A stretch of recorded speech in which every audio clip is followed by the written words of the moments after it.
அனைவருக்கும் அன்பு வணக்கம் நண்பர்களே. இன்றைக்கி இந்த பதிவில் நம்ம என்ன பார்க்க இருக்கிறோம் அப்படின்னா, நீங்கள் தமிழ்நாட்டில் பார்த்துருப்பீங்க, தெற்கு ரயில்வே ஒரு சின்ன ரயிலில் தான் நம்ம பயணம் பண்ணியிருக்கோம்.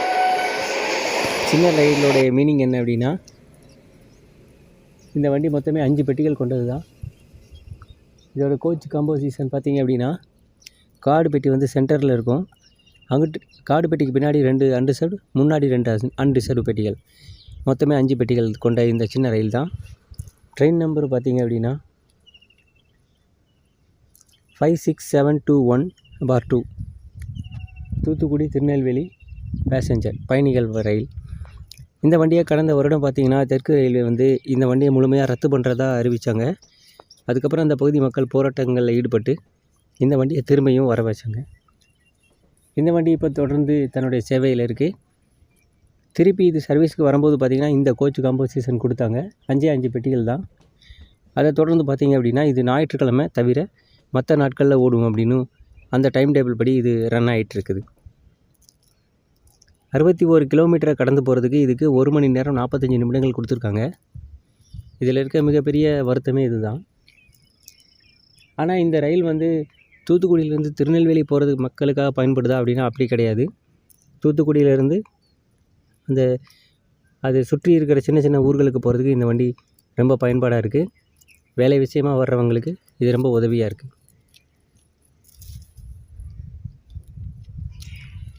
5 பெட்டிகள் கொண்ட இந்த வண்டிக்கு பார்த்திங்கன்னா வேப் 7 கொடுத்துருக்காங்க. இப்போ மட்டும் இல்லை, எப்போவுமே வேப் 7 தான் கொடுப்பாங்க. வேப் 4ம் சில நேரங்கள் அவைலபிளாக இருக்கும். இதுக்கு என்ன காரணம் அப்படின்னா, தூத்துக்குடியில் இருக்கிற இந்த பெட் லைன் இருக்குது இல்லைங்களா, இதில் வந்து ஒர்க் ஷாப்போடு சேர்ந்த மாதிரி இருக்குது.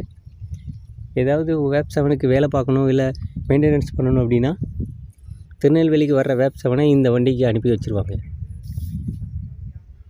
நம்மளுடைய நண்பர் ஒருத்தர் பாலசுந்தரம் அப்படிங்கிறவர் கமெண்ட் செக்ஷனில் லாஸ்ட் வீடியோவில் சொல்லியிருந்தார், தூத்துக்குடியிலேருந்து அதிகாலையில் புறப்பட்டு கோவில்பட்டி வழியாக மதுரைக்கு போகிறது ஒரு வண்டி, பயணிகள் வண்டி இருந்தால் அந்த வண்டியை இணைப்பு ஏற்படுத்தி வந்தே பாரத்தை பிடிக்க முடியும், நெல்லை வந்தே பாரத்தை பிடிக்க முடியும் அப்படின்னு சொல்லியிருந்தார். அது ஒரு நல்ல கருத்து தான். ஏன்னு கேட்டிங்க அப்படின்னா, இந்த பாலருவி எக்ஸ்பிரஸோட ரேக் வந்து காலையில் 5 மணிக்கு வந்ததுக்கப்புறம் ராத்திரி 11 மணி வரைக்கும் சும்மா தான் நிற்கிது. அந்த ரேக்குகளை கூட பயன்படுத்தி மதுரை வரைக்கும் அனுப்பி வைக்க முடியும். தெற்கு ரயில்வே இதை பண்ணுவாங்களா அப்படின்னு தெரியல. இருந்தாலும் இந்த மாதிரி சமூக வலைத்தளங்களில் நம்ம சொல்கிறத விட மாவட்ட ரயில் பயணிகள் சங்கத்தின் மூலமாக இதை கோரிக்கையாக வச்சோம்னா அவங்க இந்த கருத்தை ஏற்றுக்கிறதுக்கான வாய்ப்பு இருக்குது.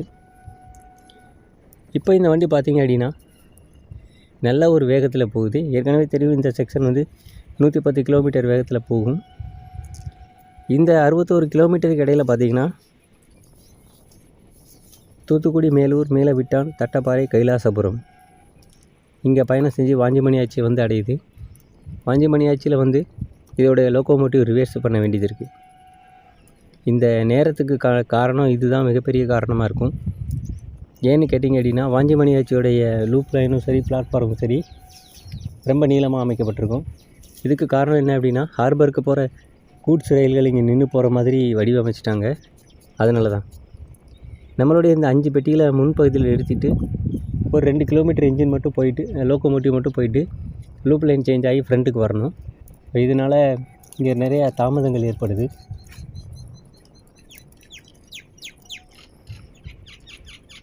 நல்ல ஒரு வேகத்தில் இந்த வண்டி போய்கிட்டு இருக்கு. லூப் லைனாக இருந்தாலும் பார்த்திங்க அப்படின்னா குறைவான பெட்டிகள் அப்படிங்கிறனால சீக்கிரமாகவே இது கடந்து வந்துடுது. இருந்தாலும் 61 கிலோமீட்டருக்கு 1.25 மணி நேரம் அப்படிங்கிறது கொஞ்சம் அதிகம்தான். இந்த மக்கள் இதை பயன்படுத்துகிற தயங்குறதுக்கான காரணமே இது தான். ஏன்னா தூத்துக்குடியிலேருந்து திருநெல்வேலிக்கு பேருந்து மூலம் போகிறதுக்கு 1 மணி நேரம் தான் ஆகும்.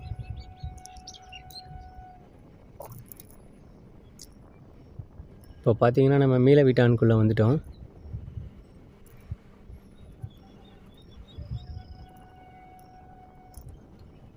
ஹார்பருக்கு போகிற லைன் வந்து மீளவிட்டான்லேருந்து பிரிஞ்சு போயிடும். இந்த வண்டிக்கு மீளவிட்டானில் ஸ்டாப் இருக்குது. நான் பயணம் பண்ண நாள் பார்த்திங்க அப்படின்னா ஒரு வார நாட்கள் தான். இருந்தாலும் அந்த நாளில் பார்த்திங்கன்னா மக்கள் ஓரளவுக்கு நல்லாவே இந்த ரயிலை பயன்படுத்தினாங்க.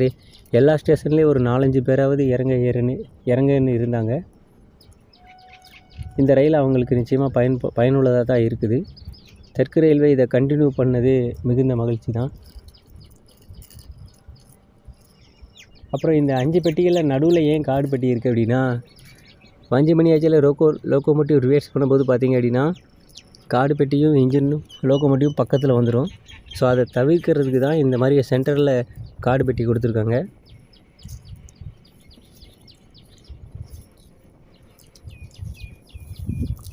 ஏற்கனவே இந்த செக்ஷனை நம்ம எலக்ட்ரிஃபிகேஷன் டைமில் நம்ம வந்து ஸ்பீடு செக் பண்ணோம். ஸோ அப்போ பார்த்திங்கன்னா 90 கிலோமீட்டர் வேகத்தில் வண்டிகள் போய்கிட்டு இருந்தது. இப்போ இதை 110 கிலோமீட்டர் வேகத்துக்கு அப்கிரேட் பண்ணிட்டாங்க. இருந்தாலும் பாதுகாப்புக்காக 100 கிலோமீட்டர் வேகத்தில் வண்டி போய்கிட்டு இருக்குது.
சைடில் நின்றுக்கிட்டு இருக்க ரேக் பார்த்திங்கன்னா தூத்துக்குடி மேட்டுப்பாளையத்தோட ரேக்கு.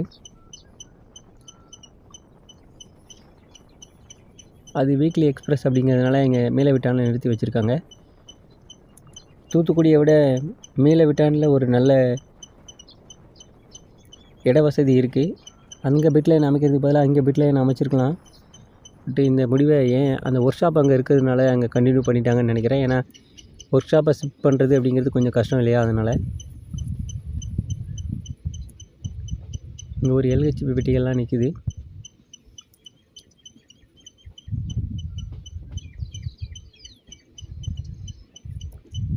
இப்போ நம்ம தட்டாப்பாறைக்கு வந்துட்டோம்.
ஒரு 10 நிமிட தாமதத்தோடு நம்ம வாஞ்சிமணியாச்சி சந்திப்புக்கு வந்துட்டோம். இங்கே லோக்கோமோட்டிவ் ரிவர்ஸ் பண்ணணும். இந்த லோக்கோமோட்டிவ் தான் டிட்டாச் பண்ணிவிட்டு 2 கிலோமீட்டர் தள்ளி போய் லூப் லைனில் சேஞ்ச் ஆகிட்டு இந்த பக்கம் வரணும். இதுக்கு கிட்டத்தட்ட ஒரு 1/4 மணி நேரத்துக்கு மேலே ஆயிடுது. ஆனால் இதோடைய டைம் டேபிளில் பார்த்துருந்தீங்க அப்படின்னா 5 நிமிடங்கள் தான் கொடுத்துருப்பாங்க. அது எந்த மாதிரினா, ஏற்கனவே ஒரு லோக்கோமோட்டிவ் இந்த பக்கம் ரெடியாக இருக்கும்போது இந்த ட்ரெயின் வந்தவுடனே அந்த லோக்கோமோட்டிவ் டிட்டாச் பண்ணிவிட்டு ஃப்ரண்ட்டில் இருக்கிற லோக்கோ அட்டாச் பண்ணிடுவாங்க. அதுக்கு தான் 5 நிமிடங்கள்.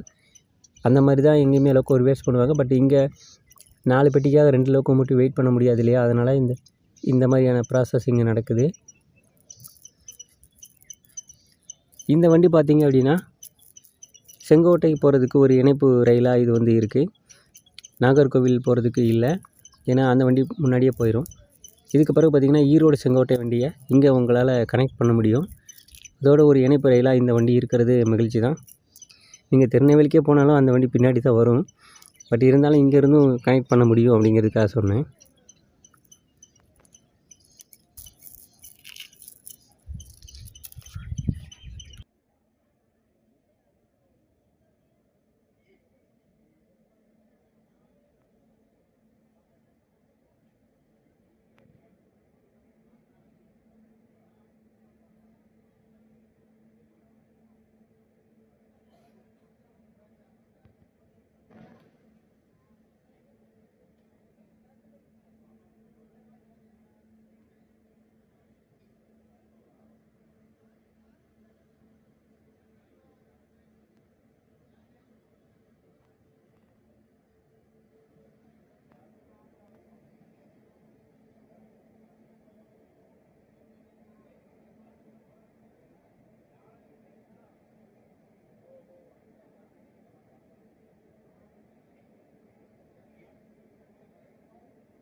லோக்கோமோட்டிவ் அட்டாச் பண்ணோடனே சிக்னல் கிடச்சிருச்சு. நாம் இப்போ வாஞ்சிமணியாச்சிலேருந்து டெபாச்சர் ஆகிட்டோம்.